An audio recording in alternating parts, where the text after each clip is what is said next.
Welcome to the Radio Podcaster Network. If you're liking these deep dives, make sure to hit that subscribe button on our YouTube channel. You'll be notified when we put up more. Definitely. So today we're taking a look at a podcast that is truly in a world of its own. Yeah, it's the Beef and Dairy Network podcast. And now you might be thinking, beef and dairy, huh? It sounds a little short, dry. Dry, right. But you got to trust me on this. Yeah, it's not your typical industry show. No, not at all. It is a satirical podcast that's masquerading as legitimate industry show. Right. And honestly, it's brilliant. It really plays with expectations, like you think you're going to get like real talk about, livestock and milk production. Right. And then it's like cow detectives and like meat conspiracy. Exactly. Yeah. It's this incredible blend of, what seems like serious industry talk, but it's got the most absurd and dark humor you can possibly imagine. Yeah. And it was created by this British comedian named Benjamin Partridge. It's produced by BBC Sounds, which on the surface, everything gives it that air of credibility. Yeah, that's the genius of it. It's like it has all the setup of a real industry podcast. Like they use the jargon and they have experts on. And then you start listening and you're like, wait a minute, something's not quite right. It's like you've entered some kind of alternate reality where beef and dairy is like the center of all of these wild conspiracies and these crazy events. Yeah. And instead of getting, real industry news, you're getting these fictional interviews, bizarre facts, storylines that are so strange, you honestly think, somebody might have put something in your coffee. Yeah. Like a perfect example is they have this recurring thing about a cow detective. Oh, yeah. Who solves crimes within the industry. It's fantastic. Like Sherlock Holmes, but bovine. It's incredible. And the humor is delivered with such a straight face. Yeah. Like it's so serious. Yeah. That it just makes the absurdity of it all even funnier. Yeah. And the more you listen, the more you start to question everything you thought you knew about beef and dairy. Yeah. It's like it makes you think too. It's not just funny, but it makes you think about like the information you're taking in and what sources you trust. Like even about food, something simple like what we eat. It reminds us that we should all be, thinking critically about the information we're taking in wherever it comes from. But before we, go too far down that philosophical rabbit hole, right, let's take a step back and think about the real beef and dairy industry.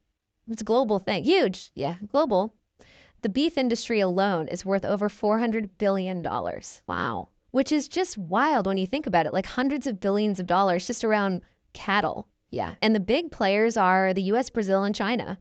But they're facing a lot of challenges, everything from environmental concerns to ethical farming practices. And the dairy industry is no slouch either. They're projected to be $1 trillion industry by 2030. Yeah, that's right. But they're also facing their own hurdles, like with the rise of plant-based alternatives and the increasing pressure to, deal with climate change. It's a really interesting contrast, isn't it? Mm-hmm. On one hand, you've got this satirical podcast poking fun at the industry. And on the other hand, you got the real industry that's grappling with these really complex real issues. Yeah, it really shows the line between how we see something and how it really is, Yeah, how comedy can change our view of an industry, even while it's kind of revealing truths about how much power and influence it has. That's a great point. Yeah. So what is it about the Beef and Dairy Network podcast that makes it so popular? How did it get such a dedicated following? Well, I think it's a bunch of things. First of all, it's really funny. Like it really appeals to a specific sense of humor. That dry British wit. It's a little niche. Right. But the people who get it, they love it. Great. And like fans will listen to episodes over and over again because they catch something new each time. Oh, for sure. It's not like slapstick in your face type humor. It's subtle. Yeah. It's nuanced. And it really does reward you for listening closely. Yeah. And then on top of that, you have the fact that it's backed by the BBC, which gives it this, level of exposure that's hard to match. Yeah. And then you've got their rotating cast of guest comedians. Yeah. A lot of whom are really big names in British comedy. Yeah, definitely. And it adds to that feeling like it's improvised. You never know what's going to happen next. Right. Yeah. And that unpredictability keeps you hooked. Yeah. Keeps you coming back. You're always waiting for that next bizarre twist or, that next absurd revelation. Absolutely. But I think at its core, it's the uniqueness of the concept itself. This mix of comedy and industry parody and this almost investigative storytelling is something you just don't find anywhere else. It's like they found this perfect recipe and they're sticking to it. Right. But beyond the humor and the format, there's something deeper to this podcast that I think we should explore. Yes. Let's get into that. No. What are some of those recurring themes and characters that make the Beef and Dairy Network podcast so fascinating. Well, let's dive back in and see. All right, welcome back to our deep dive into the wonderfully strange world of the Beef and Dairy Network podcast. We've talked about how funny it is, but it's so much more than just jokes. Yeah, there's like this whole other layer underneath, the humor, for sure. One theme that keeps popping up is this obsession with secrecy and conspiracy within the beef and dairy industries. Oh yeah, like they've created this world where these ordinary industries are actually full of secret operations and shadowy organizations. Right, like they have the eaters of the immaculate flesh who think eating beef will make you live forever. Oh, and the Dairy Council, this seemingly harmless group that's secretly controlling the global dairy market. And let's not forget all the hints about government cover-ups and underground beef experiments gone wrong, right? It's like every steak you eat or glass of milk you drink could be part of some bigger, sinister plan. It's brilliant satire, though, because while it's exaggerated for laughs, it does tap into real-world anxieties we have about big institutions and not knowing what's really going on in the food industry. That's true. Yeah, makes you think about where your food actually comes from and who's controlling it all. Yeah, but it's not just about the big conspiracies. The podcast also plays with the idea of truth and fiction in a really clever way. Oh, absolutely. It's presented so seriously and with so much detail that it's hard to tell what's real and what's made up. Right. They use real industry terms and they reference actual historical events. They even have these experts on who sound totally believable. It's a great commentary on how we consume information in this digital age. We're bombarded with so much stuff all the time, right? News, facts, opinions. It can be hard to figure out what's actually true, especially with all the misinformation and fake news out there. It makes you realize how easy it is to be tricked, even when it comes to something as simple as beef and dairy. Definitely. The podcast makes us face our own biases and question who we trust, which is so relevant today. Absolutely. But even with all this talk about conspiracies and fake news, there's another interesting theme that comes up. What's that? The power of belief.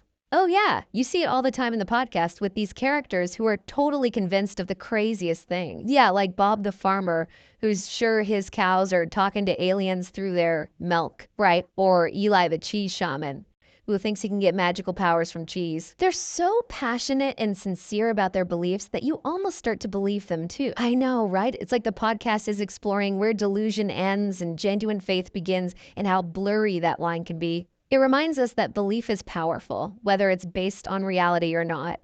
And it's up to us to be smart about what we choose to believe, for sure. Yeah, but enough about the big things. Let's talk about the characters who live in this strange and hilarious world. Okay, let's start with Dr. Sam Archer, the meat scientist with questionable ethics. I mean, he's a legend in the podcast. He's iconic. Dr. Archer is a genius creation. He embodies that dark comedy that the podcast does so well. Right, he's brilliant, but morally ambiguous, always pushing the boundaries of meat science, which often leads to disaster or questionable results.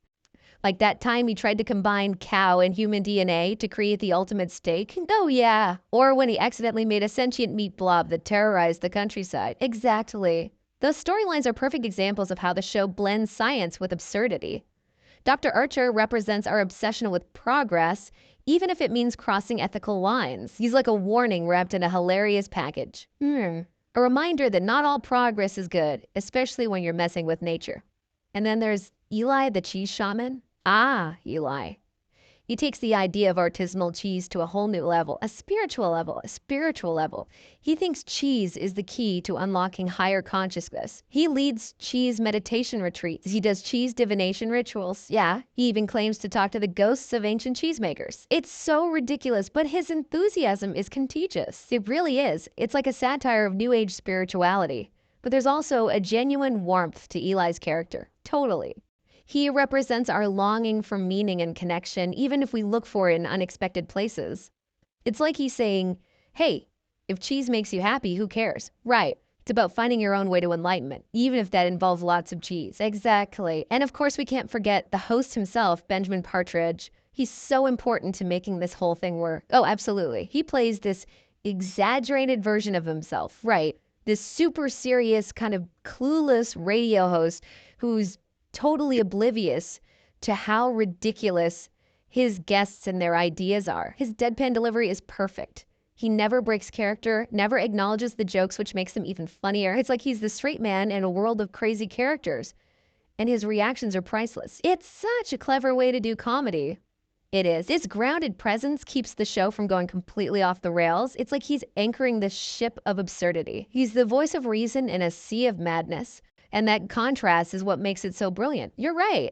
But let's not forget that beneath all the humor and crazy characters, there's some social commentary going on that's worth exploring. Yeah. Let's talk about that. What are some of the social issues that the Beef and Dairy Network podcast tackles, even if it's in a very subtle, satirical way? Well, for one, it makes fun of our blind faith in industry and how we prioritize profits over people and the planet. Oh, for sure. It's full of these giant corporations that are exploiting resources, manipulating consumers, and doing all sorts of shady things. Right. All for the sake of beef and dairy. Yeah, it's a commentary on capitalism and how we've let corporations become so powerful that they control our choices and shape the world. It forces us to think about the impact of our buying habits on the environment and on other people's lives. Absolutely. It's a wake-up call reminding us that our actions have consequences and we need to be more aware of the systems we support. But it's not just about corporate greed. The podcast also touches on how we get information in the digital age. Definitely. With social media, we're always getting bombarded with news facts opinions. Right. It's hard to know what's true. Exactly.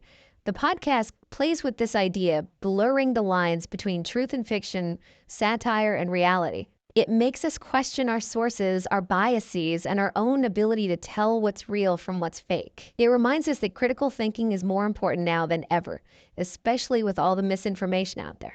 And it's not just about being skeptical of the news, it's about questioning everything, even the things we take for granted, right? Like where our food comes from and what the industries that produce it are really doing. Exactly. The Beef and Dairy Network podcast isn't just entertainment, it's a call to action. It challenges us to think critically, be discerning, and hold those in power accountable. But it does it in a way that's funny, engaging, and makes you think. It shows that satire can be a powerful way to comment on society. Right, you can make us laugh while also making us question the world around us. Definitely. So it's clear that this podcast is unique and brilliant. But what kind of impact has it had on comedy podcasting in general? Has it left a lasting mark? Welcome back for the last part of our look at the Beef and Dairy Network podcast. It's been quite a ride. It has. We've covered so much. The humor, the characters, the themes, the social commentary. I mean, it's incredible how much depth there is to this seemingly silly podcast. Yeah, it really shows you the power of satire. It can be so much more than just making people laugh. Totally. So as we wrap things up, I think the big question is, what does this podcast ultimately say about us? About the world we live in?